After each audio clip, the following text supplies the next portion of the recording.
ఈరోజు మన encounter news. నేను మీ కే విజయ భాస్కర్.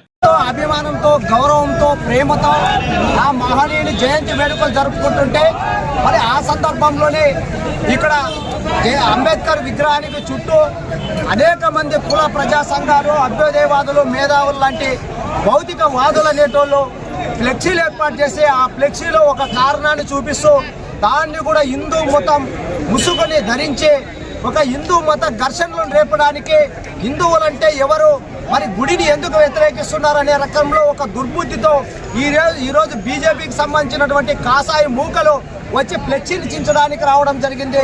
ఖబర్దార్ మతోన్మాద శక్తులారా, ఈ దేశం లౌకిక దేశం. ఇక్కడ హిందూ ముస్లింలు అంత ఐక్యతగా ఒకరికొకరు అన్నదొమ్మలుగా బతుకుతున్నటువంటి మంచి తరుణంలో వీళ్ళు అధికారం కోసం, లేదంటే వీళ్ళు చేసే అవినీతి, అక్రమాలు, మోసాలు, హిందూ పాసిస్టి మనవాద సంస్కృతిని కప్పి పెట్టుకోవడానికి మాత్రమే ఇటువంటి కుట్రలకు లేవనెత్తి మన మధ్య చిచ్చులు రాజేసి ఒక గందరగోళ గొడవలను సృష్టించి వాళ్ళు పబ్బం గడుపుకోవాలని చూస్తున్నారు. గమనించాలి.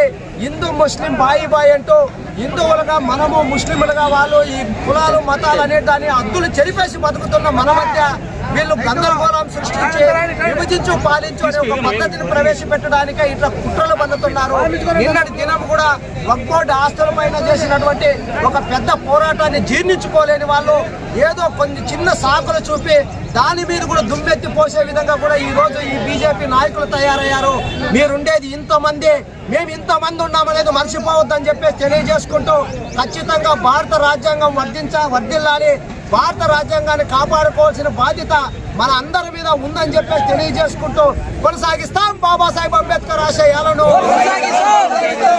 భారత రాజ్యాంగం, భారత రాజ్యాంగం. దళిత గిరిజన సంఘాల జేఏసీగా మేము కూడా మహనీయుడు భారత రాజ్యాంగ నిర్మాత బాబాసాహెబ్ అంబేద్కర్కి ఘన నివాళులు అర్పించాము.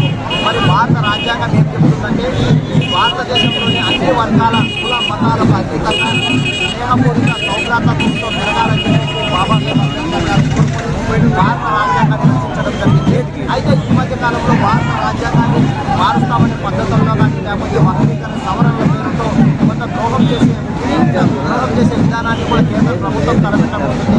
దీన్ని పూర్తిగా వెనక్కి తీసుకోవాలి, ఖచ్చితంగా భారత రాజ్యాంగాన్ని అమలు పరచాలని చెప్పేసి కేంద్ర రాష్ట్ర ప్రభుత్వాన్ని కోరుకోవడం జరుగుతుంది. అలాగే ఈ స్వతంత్రం వచ్చి ఇప్పటికీ 75 సంవత్సరాల పైసలు కావస్తున్నప్పటికీ దళిత గిరిజనుల మీద దాడులు, దౌర్జన్య, అత్యాచార సంఘటనలు అనేకంగా జరుగుతున్నప్పటికీ దీన్ని అరికట్టడంలో కేంద్ర రాష్ట్ర ప్రభుత్వాల నుండి పూర్తిగా విఫలమవుతున్నట్లు కూడా బాధాకరంగా ఉంది.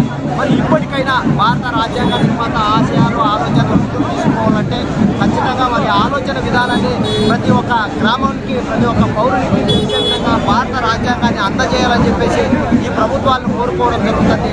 అలాగే గతంలో చూసే ఉంటాము, మహనీయుడు బాబాసాహెబ్ అంబేద్కర్ పేరును ఉచ్చరిస్తే అంబేద్కర్ అంబేద్కర్ అంబేద్కర్ అంటున్నారు. ఆయన ఏమైనా దేవుడా అని చెప్పేసి అమిత్ షా గారు మాట్లాడిన మాట చాలా బాధాకరంగా, అన్యాయంగా, దుర్మార్గంగా ఉంది.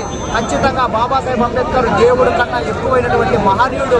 కాబట్టి బాబాసాహెబ్ అంబేద్కర్ పేరునే అంబేద్కర్ అంబేద్కర్ అంబేద్కర్ అంబేద్కర్ అని చెప్పేసి మా గొంతులో ఊపిరి ఉన్నంత వరకు మేము ఆ పేరును స్మరిస్తూనే ఉంటాము. ఆయన ఆశయ ఆలోచనలు ముందుకు తీసుకుపోతామని చెప్పి తెలియజేస్తున్నాం.